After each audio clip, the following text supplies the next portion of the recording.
Tuck Everlasting by Natalie Babbitt. Prologue. The first week of August hangs at the very top of summer, the top of the livelong year, like the highest seat of a Ferris wheel when it pauses in its turning. The weeks that come before are only a climb from balmy spring, and those that follow a drop to the chill of autumn, but the first week of August is motionless and hot.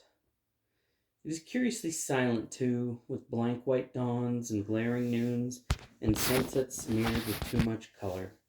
Often at night there's lightning, but it quivers all alone. There's no thunder, no relieving rain. These are strange and breathless days, the dog days, when people are led to do things they're sure to be sorry for after. One day at that time, not so very long ago, three things happened, and at first there appeared to be no connection between them. At dawn, May Tuck set out on her horse for the wood at the edge of the village of Tree Gap. She was going there, as she did once every 10 years, to meet her two sons, Miles and Jesse. At noontime, Winnie Foster, whose family owned the Tree Gap wood, lost her patience at last and decided to think about running away. And at sunset, a stranger appeared at the Fosters' gate. He was looking for someone, but he didn't say who. No connection, you would agree, but things can come together in strange ways. The wood was at the center, the hub of the wheel. All wheels must have a hub. A Ferris wheel has one, as the sun is the hub of the wheeling calendar. Fixed points they are, and best left undisturbed, for without them nothing holds together. But sometimes people find this out too late. Chapter 1. The road that led to Tree Gap had been trod out long before by a herd of cows who were, to say the least, relaxed. It wandered along in curves and easy angles, swayed often up in a pleasant tangent to the top of a small hill, ambled down again between fringes of beak-hung clover, and then cut sideways across a meadow. Here its edges blurred. It widened and seemed to pause, suggesting tranquil bovine picnics, slow chewing and thoughtful contemplation of the infinite. And then it went on again and came at last to the wood. But on reaching the shadows of the first trees, it veered sharply, swung out in a wide arc, as if for the first time it had reason to think where it was going, and passed around. On the other side of the wood, the sense of easiness dissolved. The road no longer belonged to the cows. It became instead, and rather abruptly, the property of people. And all at once the sun was uncomfortably hot, the dust oppressive, and the meager grass along its edges somewhat ragged and forlorn.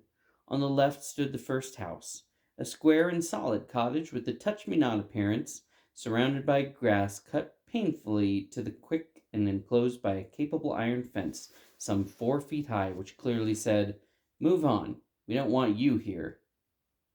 So the road went humbly by and made its way, past cottages more and more frequent, but less and less forbidding, into the village. But the village doesn't matter, except for the jailhouse and the gallows. The first house only is important. The first house, the road, and the wood. There was something strange about the wood.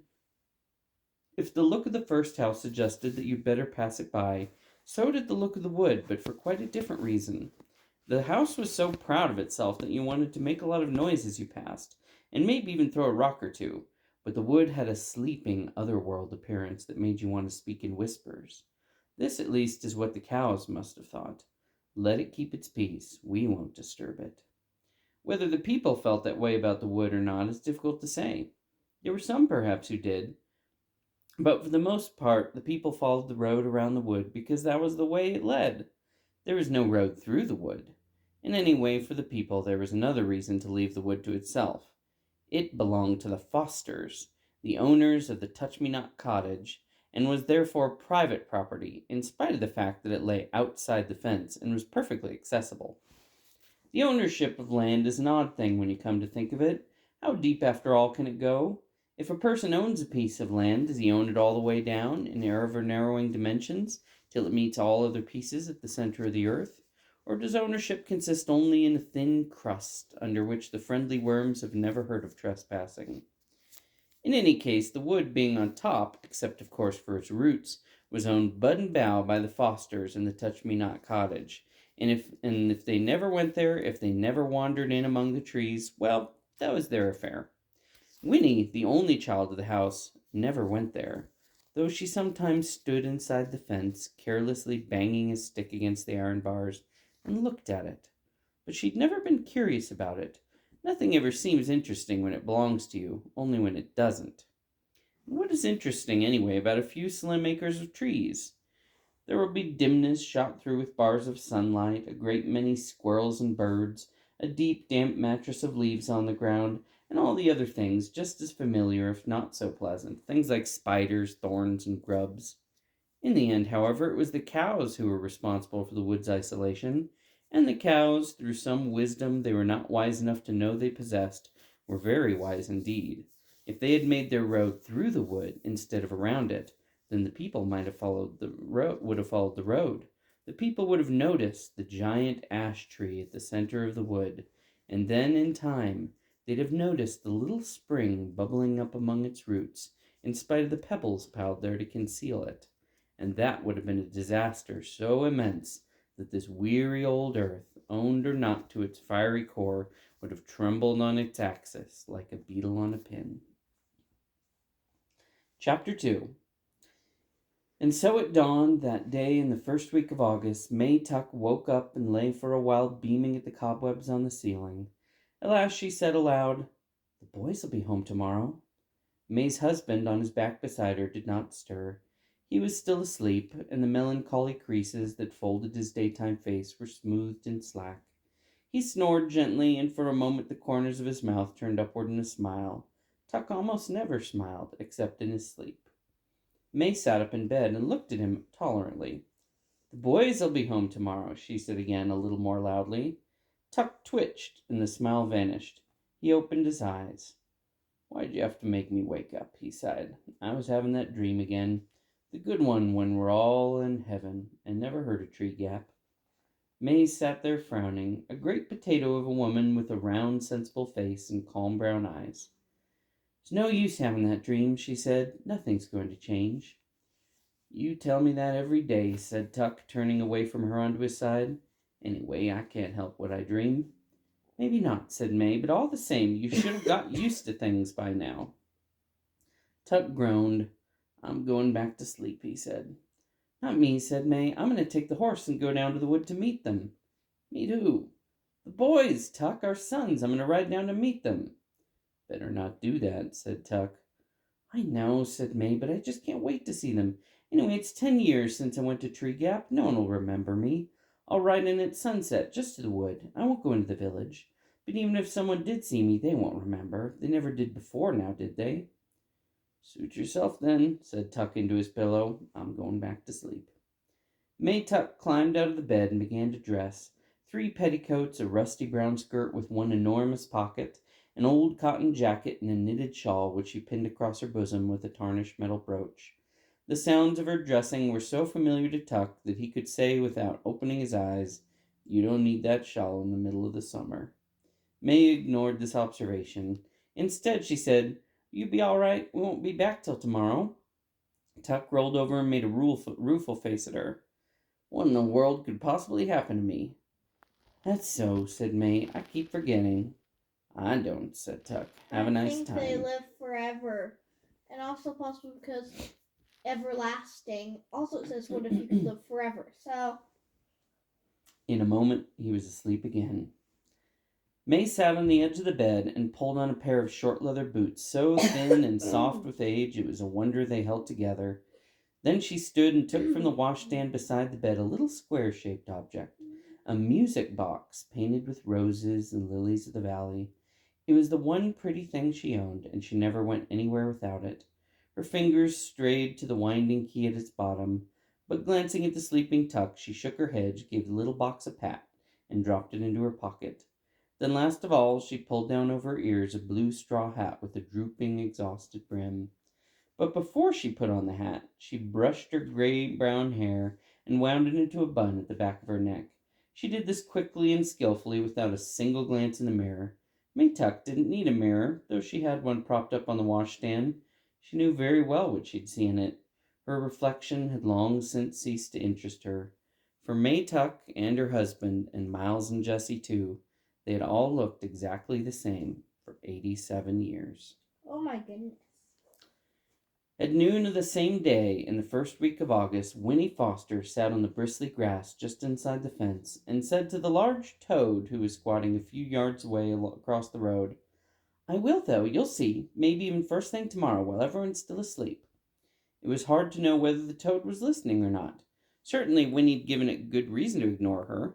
She'd come out to the fence, very cross, very near the boiling point on a day that was itself near to boiling, and had noticed the toad at once.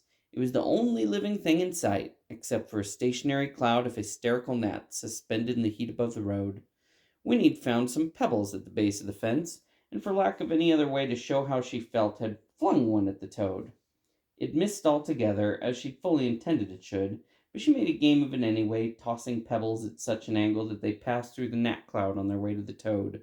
The gnats were too frantic to notice these intrusions, however, and since every pebble missed its final mark, the toad continued to squat and grimace without so much as a twitch. Possibly it felt resentful, or perhaps it was only asleep. In either case, it gave her not a glance when she at last ran out of pebbles and sat down to tell it her troubles. "Look here, Toad," she said, thrusting her arm through the bars of the fence and plucking at the weeds on the other side. "I don't think I can stand it much longer." At this moment a window at the front of the cottage was flung open, and a thin voice, her grandmother's, piped, "Winifred, don't sit on that dirty grass. You'll stain your boots and stockings." And another, firmer voice, her mother's, added, "Come in now, Winnie, right away. You'll get heat stroke out there on a day like this, and your lunch is ready." "See," said Winnie to the toad, "that's just what I mean. It's like that every minute. If I had a sister or a brother, there'd be someone else for them to watch. But as it is, there's only me. I'm tired of being looked at all the time. I want to be all by myself for a change." She leaned her forehead against the bars, and after a short silence went on in a thoughtful tone, "I'm not exactly sure what I'd do, but something interesting. Something that's all mine. Something that makes some kind of difference in the world. Be nice to have a new name to start with, one that's not all worn out from being called so much. And I might even decide to have a pet. Maybe a big old toad like you that I could keep in a nice cage with lots of grass. And—" At this the toad stirred and blinked. It gave a heave of muscles and plopped its heavy mud ball of a body a few inches farther away from her. "Suppose you're right," said Winnie. "Then you'd be just the way I am now. Why should you have to be cooped up in a cage, too? Be better if I could be like you, out in the open and making up my own mind. Do you know they've hardly ever let me out of this yard all by myself? I'll never be able to do anything important if I stay in here like this. I expect I'd better run away." She paused and peered anxiously at the toad to see how it would receive this staggering idea, but it showed no signs of interest. "You think I wouldn't dare, don't you?" she said accusingly. "I will, though. You'll see. Maybe even first thing in the morning, while everyone's still asleep." "Winnie!" came the firm voice from the window. "All right, I'm coming," she cried, exasperated, and added quickly, "I'll be right there, Mamma." She stood up, brushing at her legs where bits of itchy grass clung to her stockings. The toad, as if it saw that their interview was over, stirred again, bunched up, and bounced itself clumsily off toward the wood. Winnie watched it go. "Hop away, Toad," she called after it. "You'll see. Just wait till morning." Chapter 4. At sunset of that same long day, a stranger came strolling up the road from the village and paused at the Fosters' gate. Winnie was once again in the yard, this time intent on catching fireflies, and at first she didn't notice him. But after a few moments of watching her, he called out, "Good evening." He was remarkably tall and narrow, this stranger standing there. His long chin faded off into a thin apologetic beard, but his suit was a jaunty yellow that seemed to glow a little in the fading light. A black hat dangled from one hand, and as Winnie came toward him, he passed the other through his dry gray hair, settling it smoothly. "Well now," he said in a light voice, "out for fireflies, are you?" "Yes," said Winnie. "Lovely thing to do on a summer evening," said the man richly. "A lovely entertainment. I used to do it myself when I was your age. But of course that was a long, long time ago." He laughed, gesturing in self-deprecation with long, thin fingers. His tall body moved continuously. A foot tapped, a shoulder twitched, and it moved in angles rather jerkily. But at the same time he had a kind of grace, like a well-handled marionette. Indeed, he seemed almost to hang suspended there in the twilight. But Winnie, though she was half charmed, was suddenly reminded of the stiff black ribbons they had hung on the door of the cottage for her grandfather's funeral. She frowned and looked at the man more closely, but his smile seemed perfectly all right, quite agreeable and friendly. "Is this your house?" asked the man, folding his arms now and leaning against the gate. "Yes," said Winnie. "Do you want to see my father?" "Perhaps in a bit," said the man, "but I'd like to talk to you first. Have you and your family lived here long?" "Oh, yes," said Winnie, "we've lived here forever." "Forever," the man echoed thoughtfully. It was not a question, but Winnie decided to explain anyway.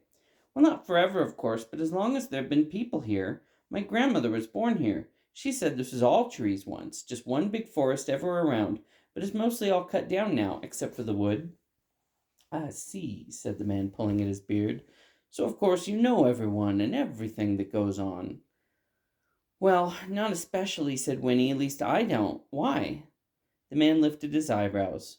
"Oh," he said, "I'm looking for someone. A family." "I don't know anybody much," said Winnie with a shrug, "but my father might. You could ask him." "I believe I shall," said the man. "I do believe I shall." At this moment the cottage door opened, and in the lamp glow that spilled across the grass, Winnie's grandmother appeared. "Winifred, who are you talking to out there?" "It's a man, Granny," she called back. "He says he's looking for someone." "What's that?" said the old woman. She picked up her skirts and came down the path to the gate. "What did you say he wants?" The man on the other side of the fence bowed slightly. "Good evening, madam," he said. "How delightful to see you looking so fit." "Why shouldn't I be fit?" she retorted, peering at him through the fading light. His yellow suit seemed to surprise her, and she squinted suspiciously. "We haven't met that I can recall. Who are you? Who are you looking for?" The man answered neither of these questions. Instead, he said, "This lady tells me you've lived here for a long time, so I thought you'd probably know everyone who comes and goes." The old woman shook her head. "I don't know everyone," she said, "nor do I want to, and I don't stand outside in the dark discussing such a thing with strangers. Neither does Winifred. So—" And then she paused, for through the twilight sound of crickets and sighing trees, a faint, surprising wisp of music came floating to them, and all three turned toward it, toward the wood. It was a tinkling little melody, and in a few moments it stopped. "My stars," said Winnie's grandmother, her eyes round. "I do believe it's come again, after all these years." She pressed her wrinkled hands together, forgetting the man in the yellow suit. "Did you hear that, Winifred? That's it. That's the elf music I told you about. Why, it's been ages since I heard it last, and this is the first time you've ever heard it, isn't it? Wait till we tell your father." And she seized Winifred's hand and turned to go back into the cottage. "Wait," said the man at the gate. He'd stiffened and his voice was eager. "You've heard that music before, you say?" But before he could get an answer, it began again, and they all stopped to listen. This time it tinkled its way faintly through the little melody 3 times before it faded. "It sounds like a music box," said Winnie when it was over. "Nonsense! It's elves!" crowed her grandmother excitedly, and then she said to the man at the gate, "You'll have to excuse us now." She shook the gate latch under his nose to make sure it was locked, and then taking Winnie by the hand once more, she marched up the path into the cottage, shutting the door firmly behind her. But the man in the yellow suit stood tapping his foot in the road for a long time, all alone, looking at the wood. The last stains of sunset had melted away, and the twilight died too, as he stood there, though its remnants clung reluctantly to everything that was pale in color: pebbles, the dusty road, the figure of the man himself, turning them blue and blurry. Then the moon rose. The man came to himself and sighed. His expression was one of intense satisfaction. He put on his hat, and in the moonlight his long fingers were graceful and very white. Then he turned and disappeared down the shadowy road, and as he went he whistled very softly the tinkling little melody from the wood. Chapter 5. Winnie woke early next morning. The sun was only just opening its eye on the eastern horizon, and the cottage was full of silence. But she realized that sometime during the night she had made up her mind. She would not run away today. Where would I go anyway? She asked herself. There's nowhere else I really want to be. But in another part of her head, the dark part, where her oldest fears were housed, she knew there was another sort of reason for staying home. She was afraid to go away alone. It was one thing to talk about being by yourself, doing important things, but quite another when the opportunity arose. The characters in the stories she read always seemed to go off without a thought or care. But in real life, well, the world was a dangerous place. People were always telling her so, and she'd not be able to manage without protection. They were always telling her that too. No one ever said precisely what it was she would not be able to manage, but she did not need to ask. Her own imagination supplied the horrors. Still, it was galling, this having to admit that she was afraid.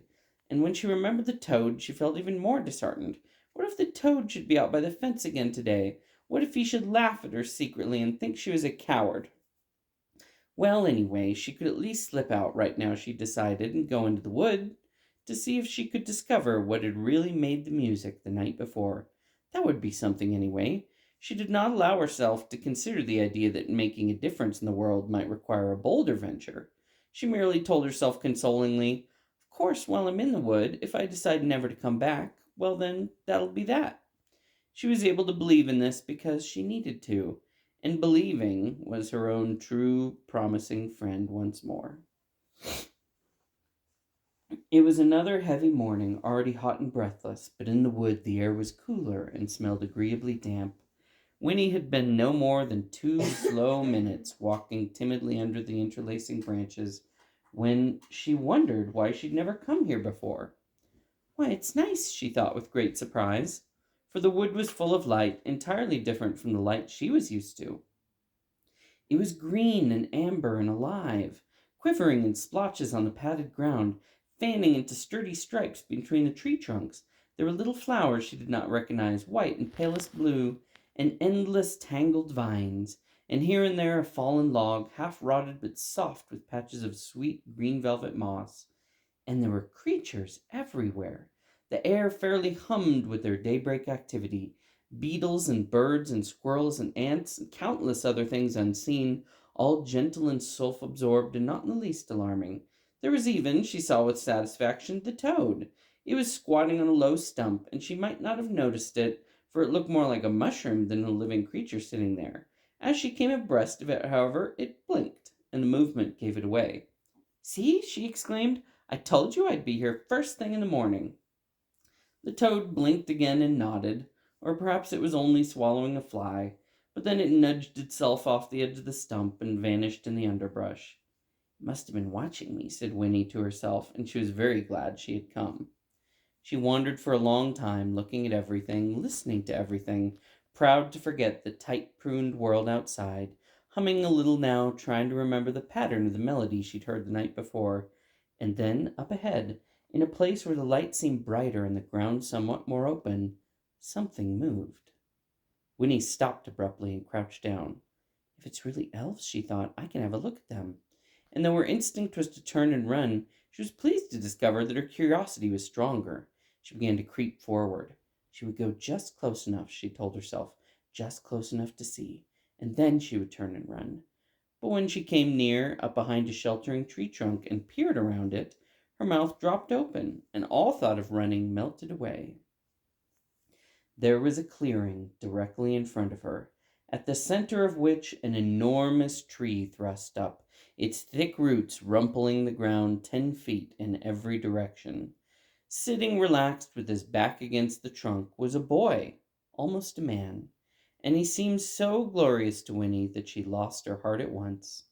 He was thin and sunburned, this wonderful boy, with a thick mop of curly brown hair, and he wore his battered trousers and loose scrubby shirt with as much self-assurance as if they were silk and satin. A pair of green suspenders, more decorative than useful, gave the finishing touch, for he was shoeless, and there was a tucked beneath between the toes of one foot. He waved the twig idly as he sat there, his face turned up to gaze at the branches far above him. The golden morning light seemed to glow all around him, while brighter patches fell, now on his lean brown hands, now on his hair and face, as the leaves stirred over his head. Then he rubbed an ear carelessly, yawned, and stretched. Shifting his position, he turned his attention to a little pile of pebbles next to him. As Winnie watched, scarcely breathing, he moved the pile carefully to one side, pebble by pebble. Beneath the pile, the ground was shiny wet. The boy lifted a final stone, and Winnie saw a low spurt of water, arching up and returning like a fountain into the ground. He bent and put his lips to the spurt, drinking noisily, and then he sat up again and drew his shirt sleeve across his mouth. As he did this, he turned his face in her direction, and their eyes met. For a long moment they looked at each other in silence, the boy with his arm still raised to his mouth. Neither of them moved. At last his arm fell to his side. "You may as well come out," he said, with a frown. Winnie stood up embarrassed, and because of that resentful. "I didn't mean to watch you," she protested as she stepped in the clearing. "I didn't know anyone would be here." The boy eyed her as she came forward. "What are you doing here?" he asked her sternly. "It's my wood," said Winnie, surprised by the question. "I can come here whenever I want to. At least, I was never here before, but I could have come any time." "Oh," said the boy, relaxing a little. "You're one of the Fosters, then." "I'm Winnie," she said. "Who are you?" "I'm Jessie Tuck," he answered. "How do?" And he put out a hand. Winnie took his hand, staring at him. He was even more beautiful up close. "Do you live nearby?" she managed at last, letting go of his hand reluctantly. "I never saw you before. Do you come here a lot?" "No one's supposed to. It's our wood." Then she added quickly, "It's all right, though, if you come here. I mean, it's all right with me." The boy grinned. "No, I don't live nearby, and no, I don't come here often, just passing through. And thanks, I'm glad it's all right with you." "That's good," said Winnie irrelevantly. She stepped back and sat down primly a short distance from him. "How old are you, anyway?" she asked, squinting at him. There was a pause. At last he said, "Why do you want to know?" "I just wondered," said Winnie. "All right. I'm 104 years old," he told her solemnly. "No, I mean really," she persisted. "Well, then," he said, "if you must know, I'm 17. 17? That's right." "Oh," said Winnie hopelessly. 17, that's old." "You have no idea," he agreed with a nod. Winnie had the feeling he was laughing at her, but decided it was a nice kind of laughing. "Are you married?" she asked next. This time he laughed out loud. "No, I'm not married. Are you?" Now it was Winnie's turn to laugh. "Of course not," she said. "I'm only 10, but I'll be 11 pretty soon." "And then you'll get married," he suggested. Winnie laughed again, her head on one side, admiring him. But then she pointed to the spurt of water. "Is that good to drink?" she asked. "I'm thirsty." Jessie Tuck's face was instantly serious. "Oh, that. No, no, it's not," he said quickly. "You mustn't drink from it. Comes right up out of the ground. Probably pretty dirty." And he began to pile the pebbles over it again. "But you drank some," Winnie reminded him. "Oh, did you see that?" He looked at her anxiously. "Well, me, I'll drink anything. I mean, I'm used to it. It wouldn't be good for you, though." "Why not?" said Winnie. She stood up. "It's mine, anyway. If it's in the wood, I want some. I'm about as dry as dust." And she went to where he sat and knelt down beside the pile of pebbles. "Believe me, Winnie Foster," said Jessie, "it would be terrible for you if you drank any of this water. Just terrible. I can't let you." "Well, I still don't see why not," said Winnie plaintively. "I'm getting thirstier every minute. If it didn't hurt you, it won't hurt me. If my papa was here, he'd let me have some." "You're not going to tell him about it, are you?" said Jessie.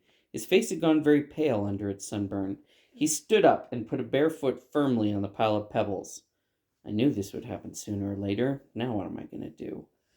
As he said this, there was a crashing sound among the trees, and a voice called, "Jessie?" "Thank goodness," said Jessie, blowing out his cheeks in relief. "Here comes Ma and Miles. They'll know what to do."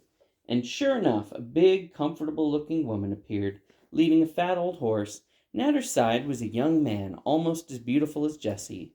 It was May Tuck, with her other son, Jessie's older brother. And at once, when she saw the two of them, Jessie with his foot on the pile of pebbles, and Winnie on her knees beside him, she seemed to understand. Her hand flew to her bosom, grasping at the old brooch that fastened her shawl, and her face went bleak. "Well, boys," she said, "here it is. The worst is happening at last."